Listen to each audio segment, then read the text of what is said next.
vamos a conversar con el doctor Javier Vega, él es coordinador del área de migraciones hoy en Perú, sobre esta situación, ¿no? También dentro de este proceso de las migraciones se da también lo que se llama la trata de personas, que son los traficantes de llevar personas y en el camino, pues bueno, no precisamente llevándolos a un buen lugar, sino también negociando, lamentablemente negociando con las mismas personas. ¿Qué es lo que significa todo ello, no? Las personas que viajan de un lugar a otro con una intención de salvarse de los lugares de conflicto. Doctor Javier Vega, ¿cómo está? Muy buenos días. Difícil la situación en estos momentos para Europa y también en Sudamérica. Colombia y Venezuela se encuentran en una situación muy difícil, ¿no? Así es, muy buenos días, Fernando. En principio, muchas gracias por la invitación. Un saludo especial de la Organización Internacional para las Migraciones. Efectivamente, lo has descrito muy bien, es una problemática global que hoy en día implica diversos esfuerzos que deben implementarse a través de la cooperación internacional de los Estados para poder abordar a soluciones pragmáticas y con un enfoque de derechos humanos en beneficio de estas poblaciones vulnerables.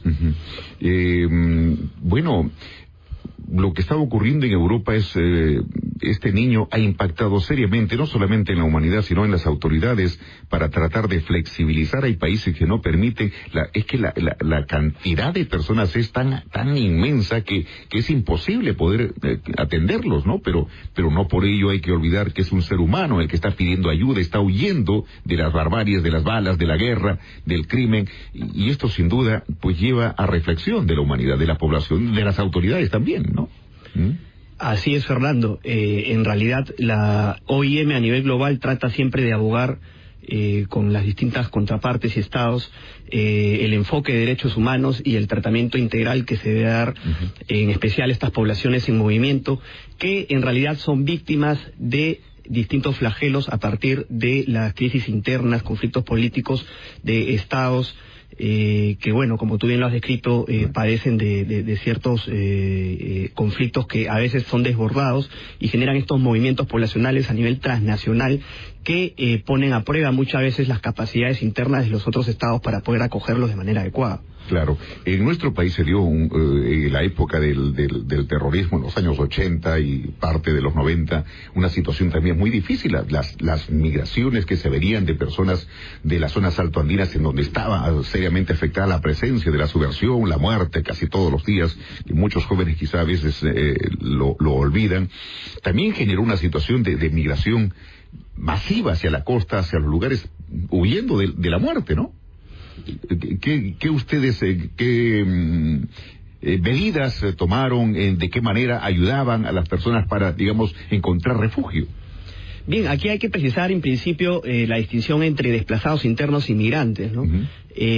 Hay todo un marco jurídico al respecto en cuanto a los desplazados internos y los migrantes internos. Claro. El tema del refugio, por ejemplo, que hoy en día vemos en Europa, también tiene otro marco jurídico especial que obliga a los estados a la no devolución de estas poblaciones que llegan y se trasladan a los otros países. En el caso peruano particularmente, nosotros por supuesto que hemos sido testigos de distintos desplazamientos a nivel interno por el conflicto de los años 80, inicio de los 90, y creemos de que pasada esta experiencia no grata en el país, por supuesto, el Estado en general ha ido de alguna u otra manera generando espacios de coordinación a nivel de generación de políticas públicas para poder articular justamente acciones de atención a estas poblaciones vulnerables. Pero ahí dentro de este proceso de las migraciones se da un caso terrible que es la trata de personas. Y esto también es, claro, es una consecuencia de esta situación de intranquilidad, de no encontrar paz de las personas, y mucho más si es que se producen estas situaciones de el trata de personas. ¿Cómo estamos en nuestro país? Bueno, a nivel global en principio se calcula que hay más de 20 o 30 millones de víctimas de trata de personas. 20, 30 alrededor millones son cifras de todo Naciones el mundo. Unidas. Así es, Fernando, lamentablemente. Y por otro lado, el Departamento de Estado de los Estados Unidos calcula que anualmente se registran alrededor de 800.000 nuevos casos de trata de personas. Hablamos de casos registrados. Bien sabemos de que hay una victimización aún mayor que la data no llega a calcular. Y en el caso particular de nuestro país, tenemos la problemática también de un subregistro que no llega a dimensionar en su verdadera dimensión, sí, valga la redundancia. Claro. Sí. ¿De cuánto estamos hablando precisamente en nuestro país? ¿A un número aproximado de personas que han caído en este lamentable proceso de trata de personas? Según las cifras oficiales, entre el 2009 y el 2014 estamos hablando alrededor de 2.300 casos registrados, pero que nacen a partir de una denuncia de parte, ¿no?, de las víctimas de trata. Como te comentaba, ya que este es un problema que está invisibilizado muchas veces a nivel de la sociedad civil, se carece de conocimiento, incluso de las propias víctimas, de cómo acudir a canales de denuncia, ¿no?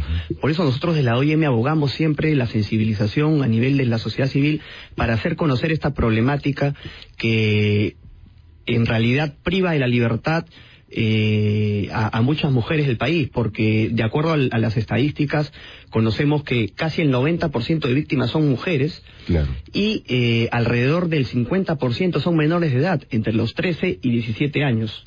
Y claro, las mujeres para la prostitución, definitivamente la explotación sexual, ¿no? En este caso, los jóvenes, hay tráfico de órganos también, ¿no? Dentro de este contexto hay este lamentable cuadro, ¿no? Que es el tráfico de órganos, niños que son raptados para extraer los órganos, hay que decirlo, es crudo, es terrible esto.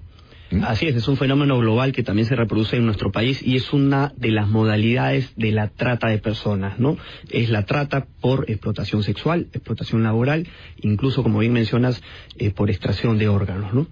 Ahora, este trabajo que ustedes, ¿cuál es digamos, el campo de acción de la coordinadora para las migraciones?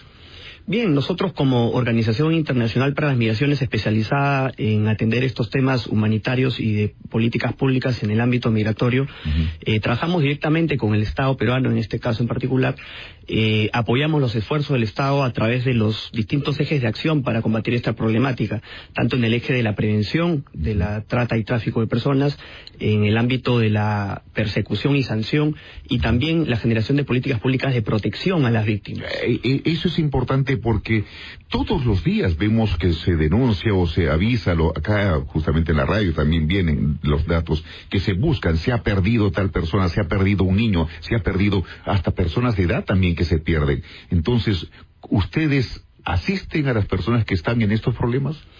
Efectivamente, la OIM tiene una gran labor de asistencia humanitaria también en distintos países, y en el caso particular del Perú también atendemos distintos casos de víctimas de trata de personas, ya sea por explotación sexual, laboral u otra modalidad, y además hacemos hincapié en el ámbito de la sensibilización para poder dar a conocer a la ciudadanía mediante distintas estrategias de comunicación u actividades en coordinación con nuestras contrapartes del Estado, para poder justamente difundir. En este caso particular, por ejemplo, existe una nueva línea, la 1818, opción 1, emprendida por el Ministerio del Interior, que tiene bajo su competencia el Grupo Multisectorial contra la Trata de Personas, para justamente abordar esta problemática y hacer conocer a la población en general que puede utilizar este canal para denunciar si es que conoce algún caso de trata o si incluso es víctima. ¿Cómo comunicarse, cómo contactarse personas que están en estas dificultades? ¿Cómo contactarse con ustedes?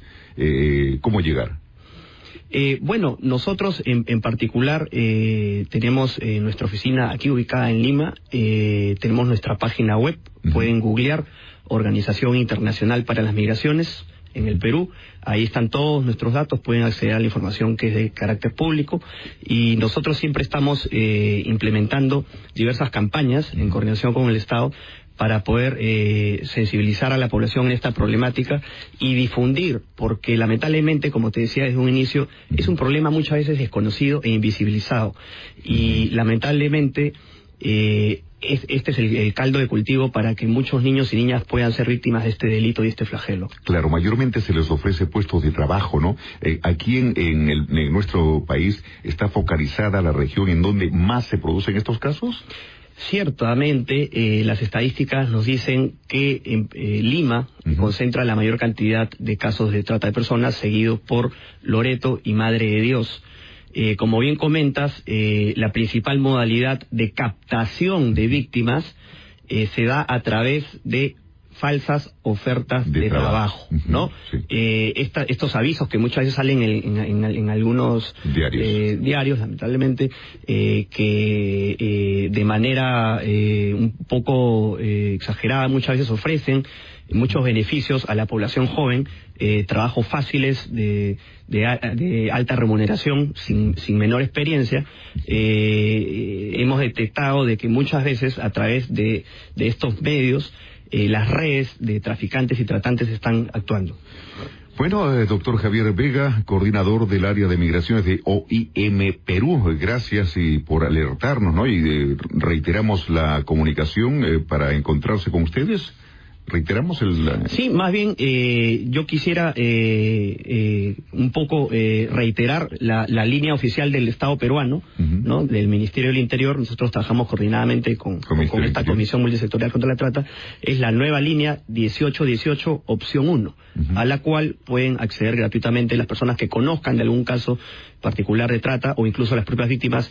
Con la confidencialidad del caso podrán recibir la asistencia debida. Bien, gracias doctor Javier Vega por esta alerta. Sin duda hay que tener mucho cuidado, ¿no? Esos ofrecimientos de trabajo que a veces conllevan a ciertos riesgos, mayormente a jovencitas, a jóvenes igualmente. Gracias doctor Javier Vega por estar con nosotros esta mañana. Gracias a usted, Fernando.